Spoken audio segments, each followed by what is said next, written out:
Sounding exquisite.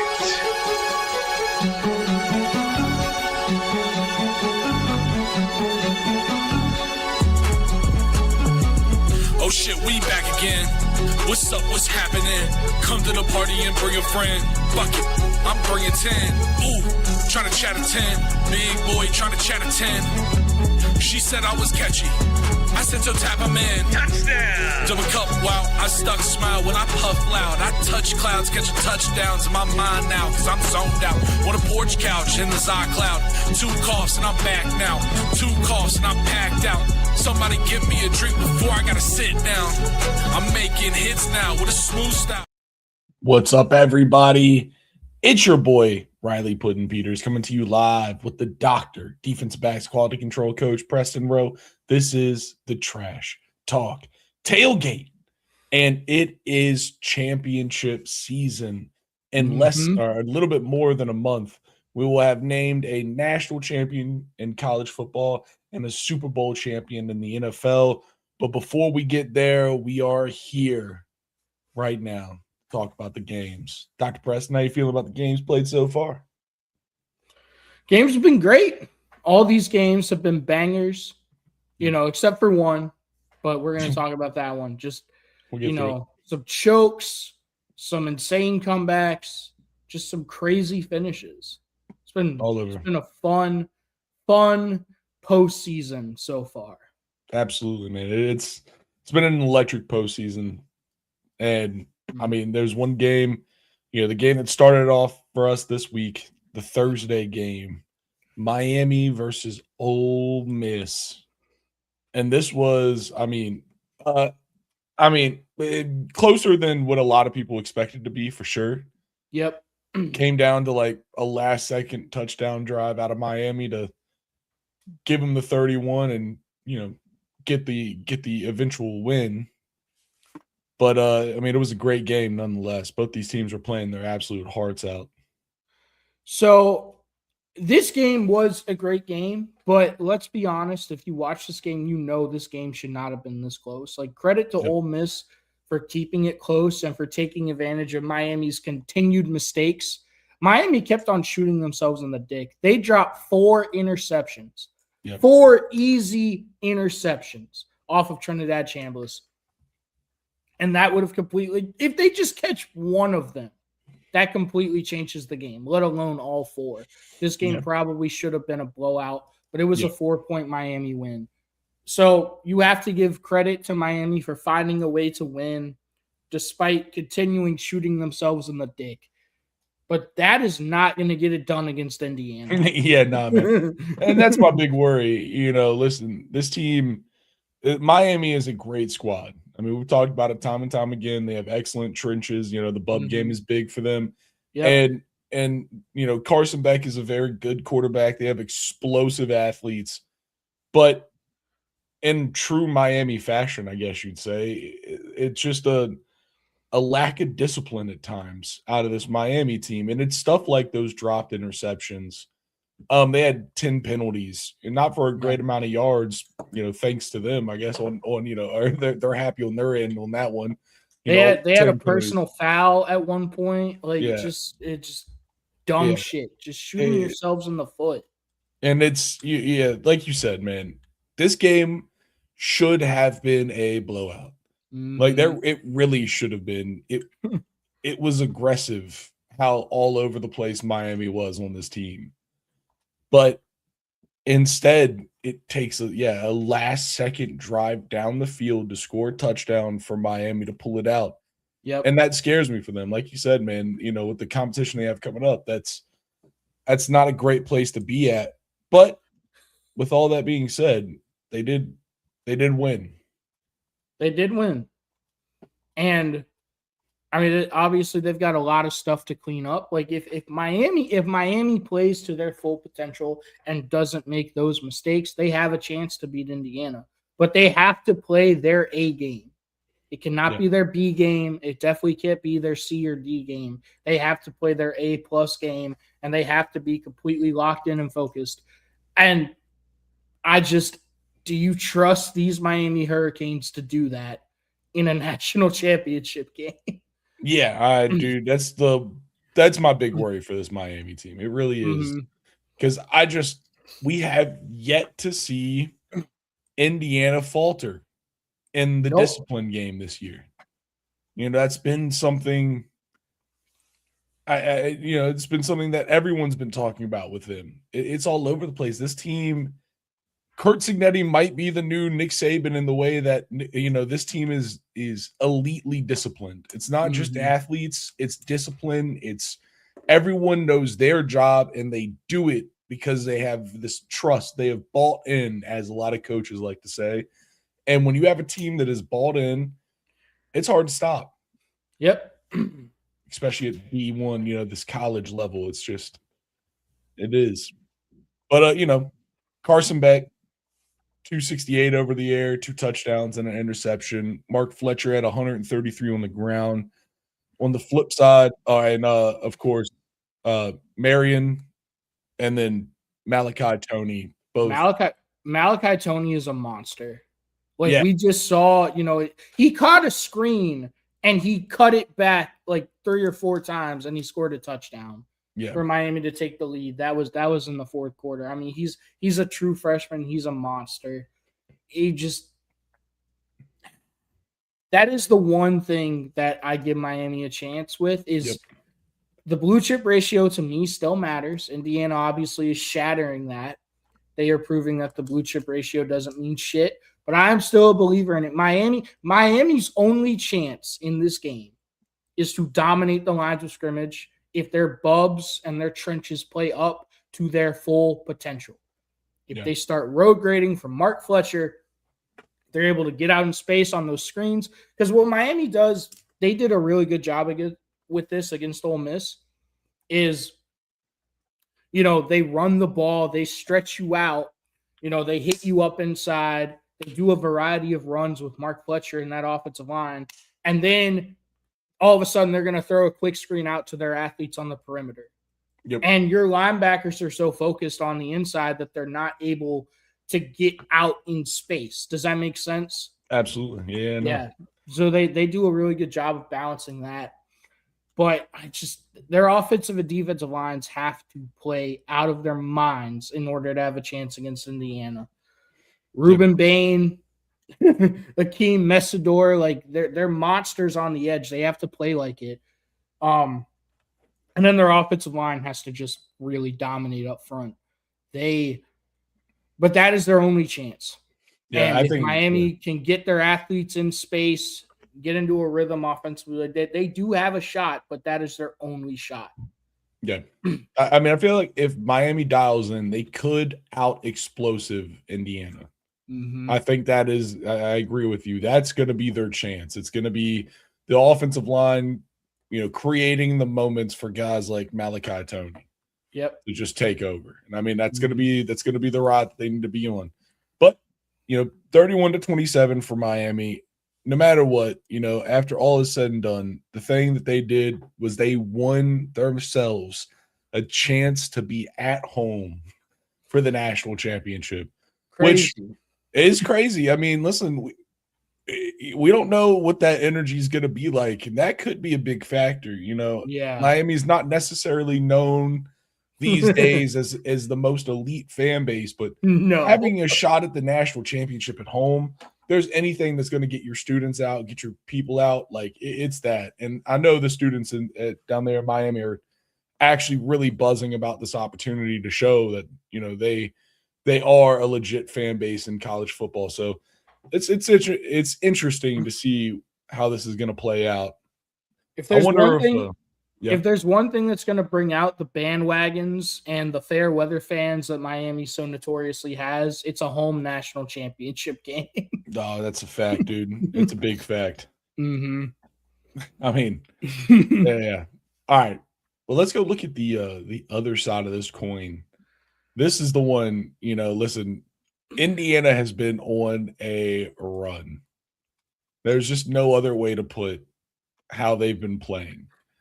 I mean, Kurt Signetti has his guys running at peak efficiency, whatever you want to say. Fernando Mendoza gets 5 touchdowns, only 177 yards. Why? Because their defense played so damn good. They didn't need yards. There were 3 separate drives that started with Indiana in goal-to-go situation. 3 separate drives. Like, that's insane. Starting goal-to-go once in a game is crazy.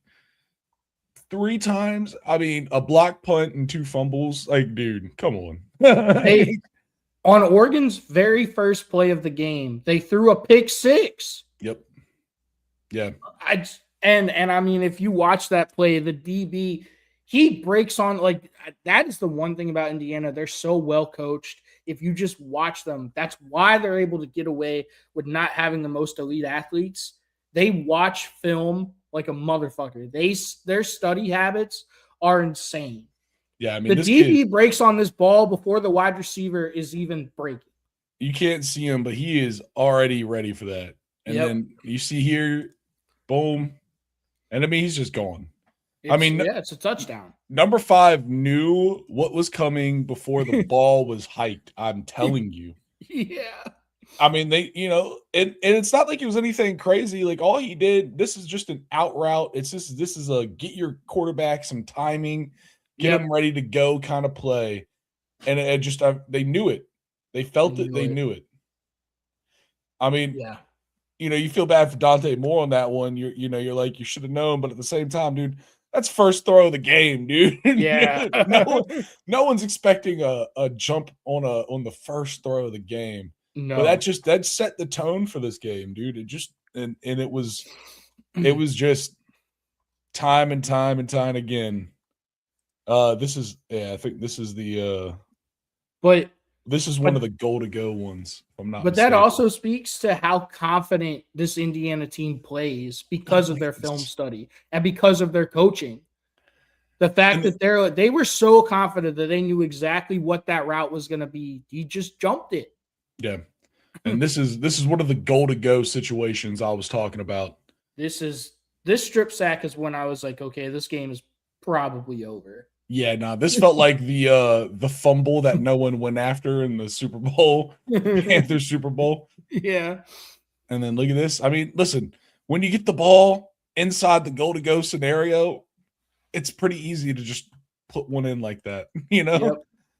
Where's the block punt? I need to see 5 touchdowns is crazy. Big dog, it's not going to happen.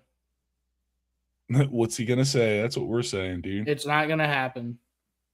But Indiana is just 3-facet football. I mean, it's insane.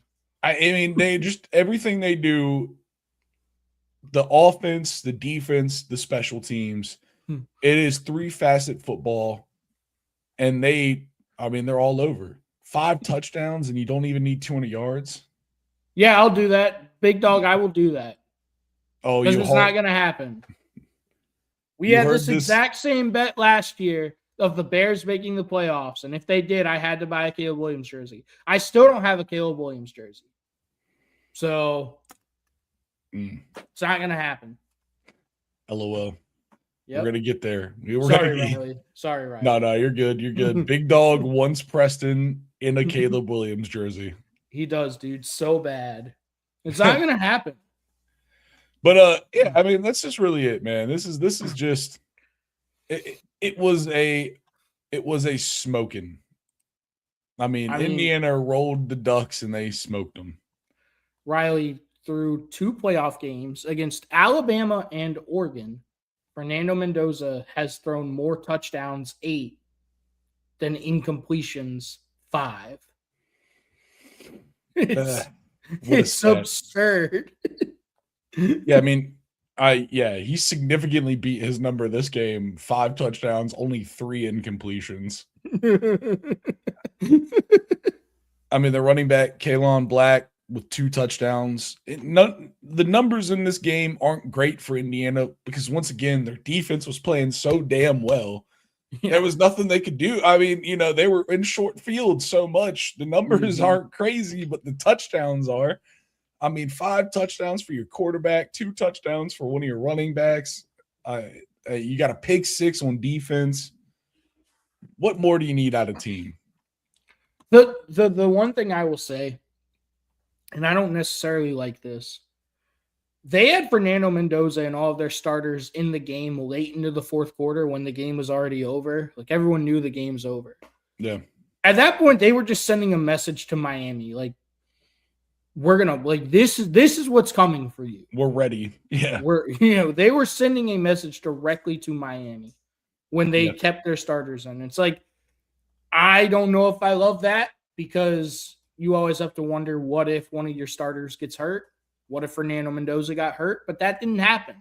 Yeah. So, and also, I get that is also a big worry, but like, you got one game left and you need to play this one out. You know what I'm saying? Like, yeah, it's the game before the national championship. And I just, out of all the times to take your foot off the pedal, Indiana hasn't done it yet. I think doing it there would have been almost more disrespectful to Oregon. Like, dude, second string against Oregon and in the fucking semifinals of the playoffs.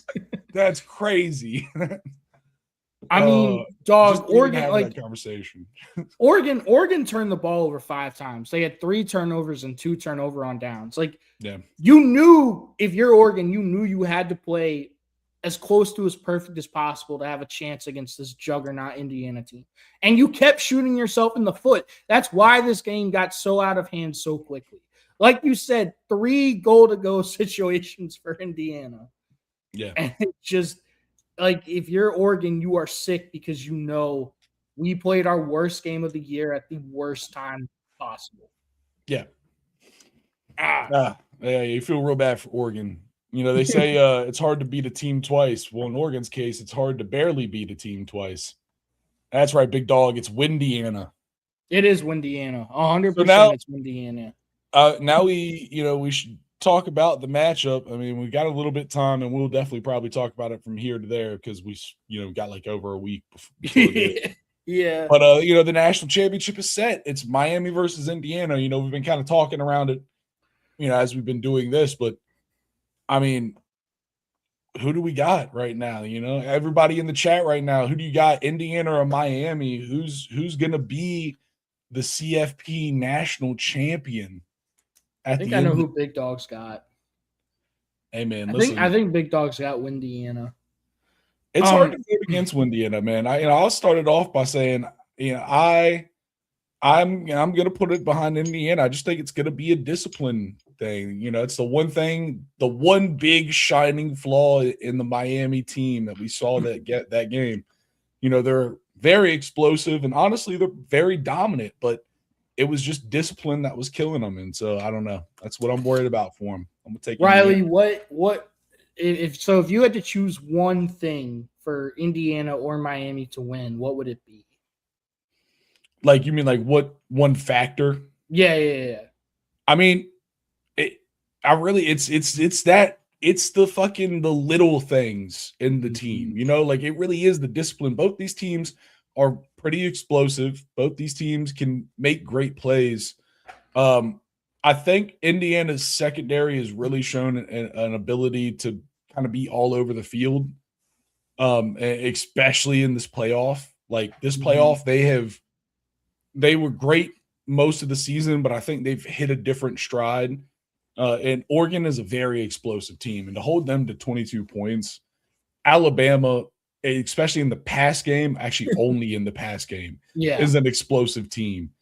And to hold them to like they did, all of this, it speaks to me as this team is playing at a different level. I'm gonna die on this hill. Yeah. And, you are right. It is going to come down to who is more disciplined. But I will say this. The teams that Indiana has struggled against this year are teams with really great defensive fronts that have been able to get after Fernando Mendoza. Like, they beat Ohio State 13-10. And Miami has a better defensive front than Ohio State does. Just in terms of Ruben Bain, Akeem Messidor, just their front 7 is better than Ohio State's. Not saying their defense is better, but their front 7 is. Penn State, we saw that. They struggled. They had to have a fourth quarter comeback. That defensive line is really good. So I think if you can get after Fernando Mendoza, you can sack him, pressure him, get in his face, make him uncomfortable. We've seen it. The teams that have been able to do that have had a chance to beat them. Yeah. And I think Miami has a chance to do that and to keep it close, but it is going to come down to ultimately the more disciplined team. Yeah. So more, yeah, I mean, that's you know, it's gonna be an interesting matchup. Like these two teams don't have a lot of quit in them. I mean, Miami's kind of been behind the ball, you know, back to the wall a couple times this season, and have found some great wins out of it. And you know, Indiana has really only played from the lead for most of every game this season. So, you know, who's to say Miami gets a quick shot on them and they're playing, you know, behind the 8 ball for the first time? Yep. You know, we just don't know. That's the thing. But I think it's going to be a very interesting matchup, a very good matchup, no matter what. Miami has the chance to do the funniest thing, to win a national championship before they win the ACC. It is beautiful. It's truly beautiful. It's so awesome. We all hope it happens. Just, I mean, I hope they win a national championship before they win the ACC, and I hope it doesn't happen this year. Anyways, all right. Well, now we wrap up the college part of this. Yep. Let's go. Let's talk about some NFL football. Let's talk about the NFL wild card. Man, did we get 2 crazy games out of this, dude. The NFC wild card so far has been awesome. Peak football, really, truly. Yeah. Awesome. Yeah. And the first of the 2 games is going to be the Rams versus the Panthers. Both these games came down to some late game heroics. Yeah. To be gentle. But against all odds, dude, the Rams pulled this win out when it looked like they were for sure going to lose at a point. Yeah. Like, it felt like the Panthers really, they had them on the ropes crying for, the third quarter into the fourth quarter. Like, you're like, God damn, dude, are the Panthers going to do this? And no, they weren't going to do it, unfortunately. After the Rams got out to a 10-point lead early, the Panthers fought their way back. Dude, they put on the gloves and they were like, nah, we're fighting. Mm-hmm. I hate to see that. See, this is, it's one of those things. Every time I see a Panthers game and it's a loss and I go and look and I see Rico Dowdle only has 5 carries for 9 yards, I'm just like, yeah, I think these things probably go together. And that's the thing, in my mind is that they get away from the run so aggressively when it's been their carrying force, and like they were winning and they were still throwing it, and it kind of cost them there at the end. Bryce Young should not throw the ball 40 times. Yeah, you got to be careful with that one. And then the other thing, Riley, is just, the Panthers, like you said, they had a shot to win this game, but they had 5 turnovers. They turned the ball over on downs 3 times, and they turned the ball over twice. Like that's 5 turnovers. And that's not going to get it done against a really, really damn good, well-coached Rams team. Mm-hmm. That's not going to get it done. I mean, you have to credit the Panthers for keeping this shit close. They never gave up. They just kept on fighting. They were down early. Dog, it was a 10-point game. I was like, shit. I think the Rams might be on the verge of a blowout. Yeah. But the Panthers fought back. And so you have to give them credit for that. It's just why do you always go away from the run when you absolutely have to have it? Why are you going away from the run game? It's insane. Yeah, it's been the thing that's led them to all of their great wins this season. Like, the run game has been what they've won on. None of those, literally, dude, none of the wins they've gotten this season, no matter what we talked about, none of them have been Bryce Young carries. No. It's been Rico Dowdle, Chuba Hubbard. Like, it's been the run game. And then on the flip end, Matthew Stafford said, if you're going to make this a quarterback battle, baby boy, I'll win in a shootout. That's the sheriff, dude. That's the new sheriff. Matt Stafford, 304, 3 touchdowns, 1 interception, but you get 3 touchdowns, you can throw 1. And then only getting sacked 1 time in his elderly age. They made it a QB battle, and Matt Stafford isn't going to lose those. No. You can't make it that personal for Matt Stafford. Matt Stafford played at Georgia. Matt Stafford's angry. Yeah. Oh. I'm Matt Stafford. Matt Stafford's angry. Oh. It blows my mind, Riley, how these coaches never seem to learn. Like, we're going to talk about Matt LaFleur in a few minutes. Just every single year, you lose in the most heartbreaking fashion because you go away from what got you all that success, to start with. Just off the rip. That's why you were so successful. That's why you won the NFC South. It's why you made the playoffs. Is your run game with Rico Dowdle and, to a certain extent, Chuba Hubbard. And keeping the ball out of Bryce Young's hands so he doesn't make mistakes. And then when the game is on the line, you go away from it. And then every single year, it's like, oh, these coaches, they're asked about it. They're like, yeah, we're going to learn from this, And then every year, they do the same fucking dumbass shit. Yeah. And it costs them. Like, what the fuck are you doing? Insane. Going away from the run when it matters. But yeah, man. Yeah. I mean, the 34 to 31, the final score out of the Rams. They put on a little bit of a masterclass there at the end of just being calm and winning the damn football game. Yep. And you can't ask more out of your team than that. Just ask Packers fans. They would have loved their team to just get the job done. This game. Bears and the Packers. The Packers were up 21-3 at halftime. Yep. And the Bears, this game, Riley, this game was fucking insane. I mean, the Bears, for some reason, the Bears kept on going forward on 4th down, and they were not successful. Like, I didn't understand it. Like, they kept on going forward on 4th down, and it just kept on shooting them in the foot. And then the Packers, they just could not close this deal. They couldn't close the game. Yeah. I mean, they had a chance too, man. Right at the end of the game. This was an absolute disaster class. I mean, people are going to blame the kicker.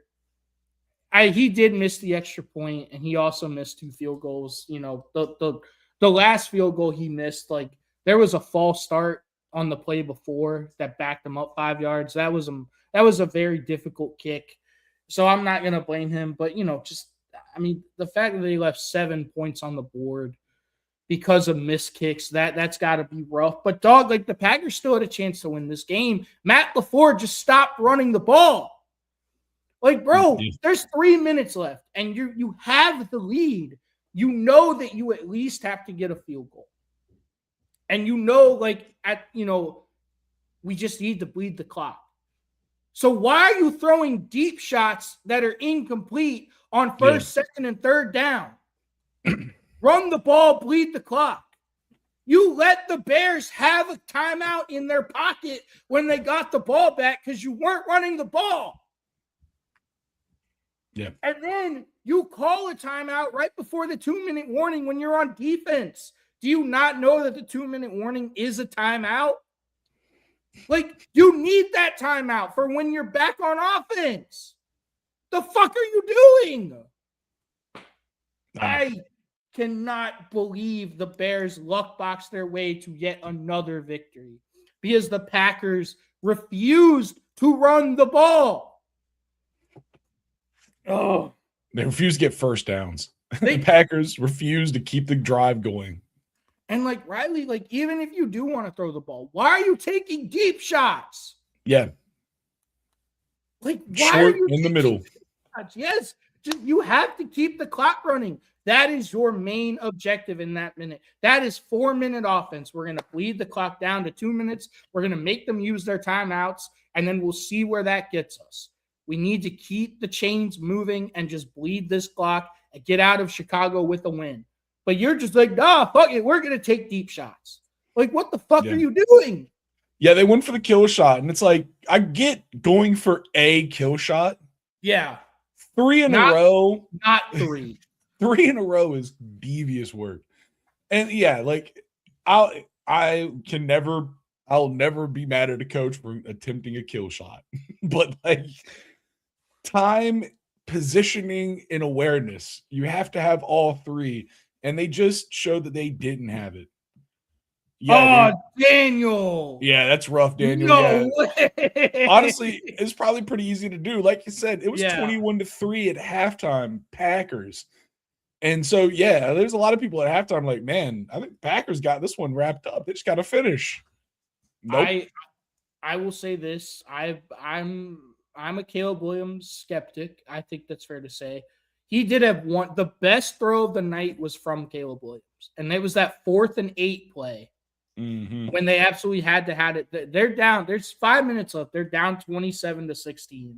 And if they don't get that, the game is probably over. Although with Matt LaFleur's history, like you can't even say that because they're probably just gonna fucking throw the ball deep every play. Maybe the Bears get another shot. But on 4th and 8, they absolutely had to have it, and Caleb threw a dot. And then it's just the Caleb Williams experience. He throws that. And then on the very next play, he misses Rome Odunze on a wide open post corner route that would have gotten them in 1st and goal. That is the Caleb Williams experience. But I will give Caleb credit for that. That was the best throw of the night, and that did keep them. That did keep their season alive. You know. Yeah. Listen, man. At the end of the game, he had 2 picks, only 2 touchdowns, but they found the win. They found it. It was in there. They continue to luck box their way to wins. The Packers 100% lost that game. Like, no, 100%. It is sad. It is unfortunate for the Packers because you do think Micah Parsons would have changed this game if he had been available. It just, like, I said it when he got hurt, Riley. Yes, Patrick Mahomes' injury sucks, but it's not that bad because the Chiefs were already eliminated. The Micah Parsons ACL tear fucking sucked because the Packers had a legit chance to be a Super Bowl contender this year. Yeah, they went all in with him. Yeah. Lee, you're right. 24-46, 24-48. Yep. These guys do stink. This was a disaster class of quarterbacking, truly. It was. It was. Out of both of them. Caleb Williams had a 37 QBR and a 71 quarterback rating. It just, I mean, and then the other thing is, like, why are you giving Josh Jacobs the ball 19 times? Like, Josh Jacobs is your workhorse. Run the ball in the 2-minute and 4-minute offense. Run the ball, make them call timeouts, make them blow all their timeouts, and bleed the fucking clock. Stop taking deep shots. Yeah. Yeah, I agree with you, dude. And then the other thing, Riley, is just the penalties. The penalties killed the Packers. Dude, the penalties side was insane. Yeah. I was waiting these, dude, 7 for 63 or 65 out of the Packers, 2 penalties for 5 yards out of the Bears. Yeah, dude, that's the problem. Yeah. Dude, I mean, most of the Packers running back core only got 1 touch. I mean, Josh Jacobs got 19 and everyone else got like 6 combined. And I think that's not a joke. But yeah, the penalties is crazy. Like, 1, shouts at the Bears. Only 2 penalties for 5 yards in a game. That's impressive. Yeah. That's actually really impressive. Yeah. On the other side, the Packers, dude, just bow right to the foot. Right to the dick. Aiming for the foot every time. Yeah. They're lucky there was only 1 first down for penalties for them. Like, they only gave up 1 first down from penalties. Like, yeah, no, it's insane. I mean, and it makes me sick. Riley, I don't know if you saw this. Guys were running wide open for the Bears, just wide open. It's not Caleb. Like, Caleb can't hit them consistently. The change in this Bears offense has been Ben Johnson and his ability to scheme guys wide open. Like, look at this, dog. Wide open. It's just a fake screen wheel route. It's nothing new. Just wide open. Colston Loveland was wide open over the middle and in the seams all night. And the Packers never adjusted. And you have to give the Bears credit for that. Like, give Ben Johnson a lot of credit. It's just, it makes me sick that the Packers had this game won and they blew it. Yeah. Like, they gave Monica Lewinsky a run for her money. They blew it. You know, not being on the goal line in a goal line situation is crazy. Like, it was just one rough touchdown after the other for the Packers defense in the second half. I mean, it really was. It was like, guys, let up that touchdown. All right, come on. We got to stop. We got to get this back. You guys let that touchdown. All right, hold on. We got to get a stop. We got to get back. And, you know, like you said, with the kicker missing the 2 and then the extra point as well, you know, that leaves 7 on the board or off the board. And, you know, the Packers, they really had a shot and they just couldn't get it done at the end of it, man. There's a lot going to it. You can't blame any one part. It was a whole puzzle. Every piece was a fucking total up. team collapse. Yeah, dude. Every part of this puzzle was fucking up. I see Packers fans wanting to blame the defense. So, yeah, the defense, they did collapse down the stretch. But that's also on the offense. Because if you're a play caller, you have to know, okay, our defense is reeling right now. We have no momentum. We have to get first downs. Yeah. So stop taking fucking deep shots when all you have to do is salt the game away. Yeah. It's insane. All right. Oh, well, dumb. Now that we're here, let us do some predictions. The first of this one, we have the Bills and the Jaguars. I'm going to take the Jaguars. This one's in Jacksonville, Duval. And the Bills have been the Jaguars' antidote for a long time. I mean, they've really been the hard counter for the Jags. And this year, the Bills, even they're 12-5, but this Bills team is just not the same. Big dog. That would give me an aneurysm. That would be the most unwatchable Super Bowl. It would be. Bills, Bears, gross. I'm going to take the Bills because I feel like the Bills, they know that they have the most pressure on them in this entire playoffs because the Chiefs are not in it. The Ravens are not in it. The Bengals are not in it. All of their kryptonites are not in the postseason. So they know that if they don't get it done this year, when the fuck are they going to get it done? I think they go into Jacksonville and I think they get that win. The Jaguars they're a good team. I just think the Bills are slightly better. We'll get there, Daniel. Don't worry, but we may agree with you. Motherfucker. That's my talking point. I know. That's what I'm saying. I was like, we'll get there. Don't worry.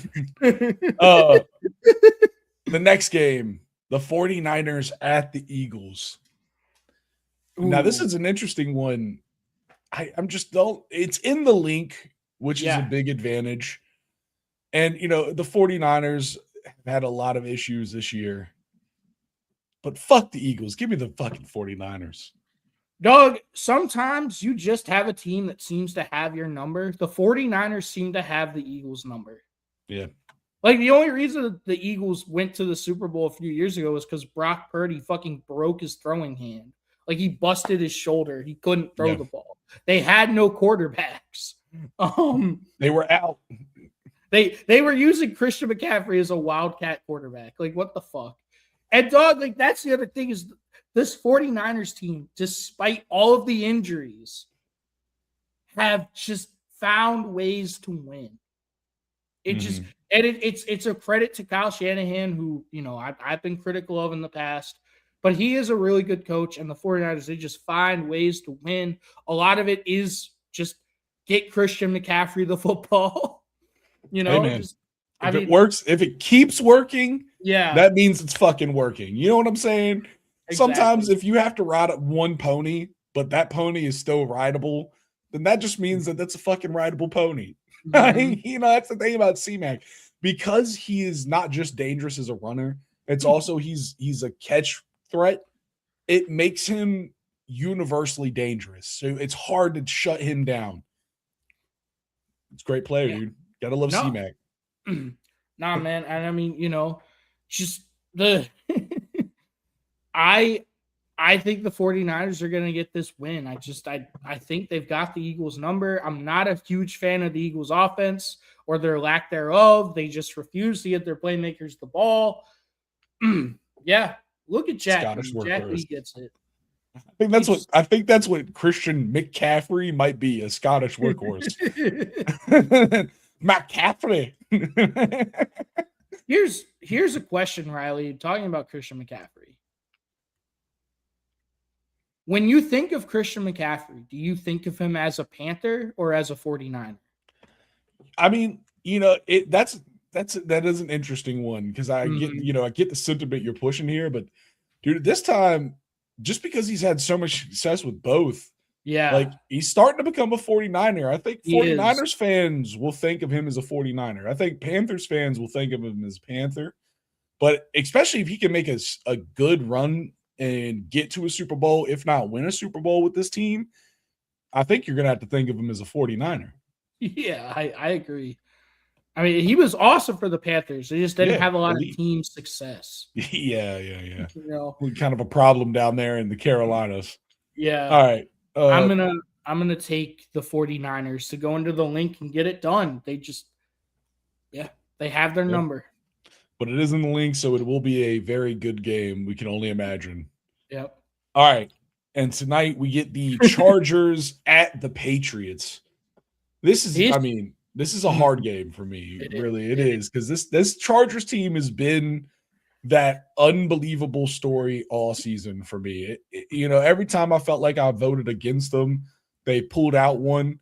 But also every time I've kind of pulled for them in big games, they fucking lost. So the Justin Herbert experience.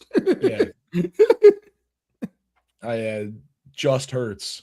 For me, it's the fact that the Chargers have even been able to get here despite all of their injuries. Yeah. Like all of their injuries. It's kind of like the 49ers. The fact that they're even in this position to begin with is insane. And that's insane, Jack Lee. Justin Herbert's better than Bryce Young. But I get what you're saying. I think at some point their injuries will catch up to them against a very well-coached team like Mike Vrabel and the Patriots. And the Patriots, they're rolling right now. They're humming.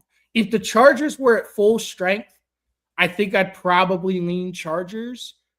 But it's just that offensive line is decimated, man.